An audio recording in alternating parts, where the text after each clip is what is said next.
கர்த்தருடைய பரிசுத்த நாமத்துக்கே மகிமை உண்டாதாக. இன்னைக்கு கூட ஆதியாகமம் 23ஆம் அதிகாரத்தை தான் நான் உங்க கூட பகிர்ந்துக்க போறேன்.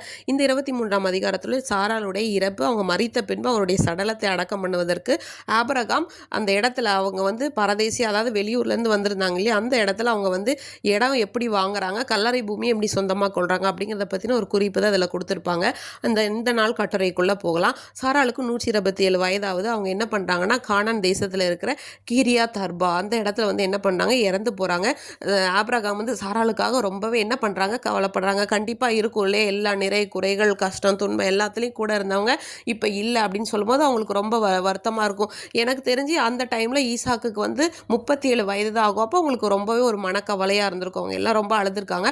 அடுத்தது ஆபிரகாம் என்ன பண்ணுறாரு, அடுத்து என்ன காரியம் பார்க்கணும்ல, சடலத்தை அடக்கம் பண்ணணும். இப்போ இவங்களோட சொந்த ஊர் பார்த்தோன்னா கல்தேயருடைய பட்டணமாகிய ஊர் அப்படிங்கிற ஒரு இடம். ஆனால் இவங்க இப்போ இருக்கிறது கானான் தேசத்தில். ஆபிரகாமுக்கு பின்னோக்கி போகிறதுக்கு என்ன பண்ணல, விருப்பம் இல்லை. அவங்க சொந்த ஊருக்கு கொண்டுட்டு போகணுன்னு விருப்பம் இல்லை.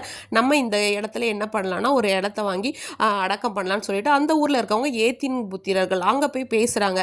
எனக்கு வந்து ஒரு இடம் வேணும், சொந்தமாக கல்லறை பூமி வேணும்னு சொல்லி. அப்போ அந்த ஏத்தின் புத்திரர்கள் சொல்கிறாங்க, நீங்கள் இருக்கிறதுலே எங்களுக்குள்ள ஒரு மகா பிரபுவாக இருக்கீங்க, நீங்கள் வெளியே வந்தவங்கன்னு நினைக்க வேண்டாம், நீங்கள் உங்களுக்கு எந்த இடம் வேணும்னு சொன்னீங்களோ அதை நாங்கள் தரோம், நீங்கள் வந்து அதில் அடக்கம் பண்ணலான்னு சொல்லிட்டு உடனே என்ன பண்ணுறாங்க, ஆபிரகாம் அவங்களுக்குலாம் நன்றி சொல்லிட்டு, எனக்கு வந்து அந்த சோகாருடைய குமாரனாகிய எப்ரோன் இருக்கார்ல, அவரோட இடத்துல இருக்கிற அந்த மக்பேலா அப்படிங்கிற குகை வேணும், கல்லறை பூமி இருக்குல்ல, அதுதான் வேணும், அதில் நான் வந்து அடக்கம் பண்ணணும் அப்படின்னு சொல்லும்போது, அப்போ அந்த எப்ரோன் புத்திரம் அந்த ஏத்தின் புத்திரன் நடுவில் இருக்காங்க. அந்த எப்ரோன் அப்படிங்கிறவர் அவர் என்ன சொல்கிறார் அப்படின்னா, ஆண்டவரே, நான் என்னோட ஜனங்கள் எல்லாருக்கும் முன்னாடியும் சொல்கிறேன், நீங்கள் வந்து தாராளமாக நான் அந்த இடத்த உங்களுக்கு தரேன், நீங்கள் அந்த சடலத்தை அடக்கம் பண்ணுங்க.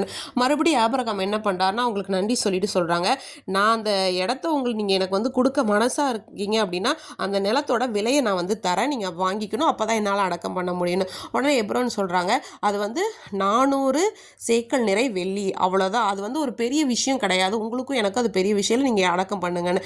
ஆபிரகாம் உடனே என்ன பண்ணுறாங்கன்னா, எப்ரோனோட சொல்ல கேட்டுட்டு அந்த ஜனங்கள் எல்லாருக்கும் முன்னாடியே 400 சேக்கல் நிறை வெள்ளியை கொடுத்துட்டு அந்த மக்பேலா அப்படிங்கிற அந்த எப்ரோனுடைய நிலத்தின் பூமியில் என்ன பண்ணுறாங்கன்னா, நம்மளோட சாரால் அவங்கள வந்து அடக்கம் பண்ணுறாங்க. இன்றைக்கி கூட இதுலேருந்து நம்ம என்ன தெரிஞ்சுக்கலாம் அப்படின்னா, ஆபிரகாம் வந்து அந்த ஊரை விட்டு தேவன் சொன்னதை கேட்டு இன்னும் ஜாதி எல்லாத்தையும் விட்டு கடந்து வந்துட்டு திரும்ப அவங்க வந்து ஒரு பெரிய இழப்பாகவே இருந்தாலும் அவங்க சொந்த ஊருக்கு போகணும்னு நினைக்கல. தேவன் அவங்களுக்கு என்ன வாக்கு தந்தம் பண்ணாங்களோ அந்த கானான் தேசத்திலேயே வந்து சாராளுடைய உடலை அடக்கம் பண்ணினார்.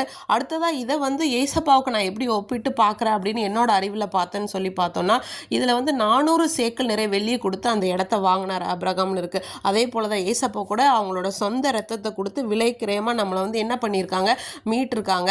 நம்ம வந்து ஒரு அந்நியரும் பரதேசிகளுமாக தான் இருக்கிறோம் இந்த இடத்துல. ஆனால் தேவன் நம்மளை அப்படி மீட்டிருக்கார். அவருக்கு நாம் உண்மை உள்ளவர்களாக இருப்போமாக.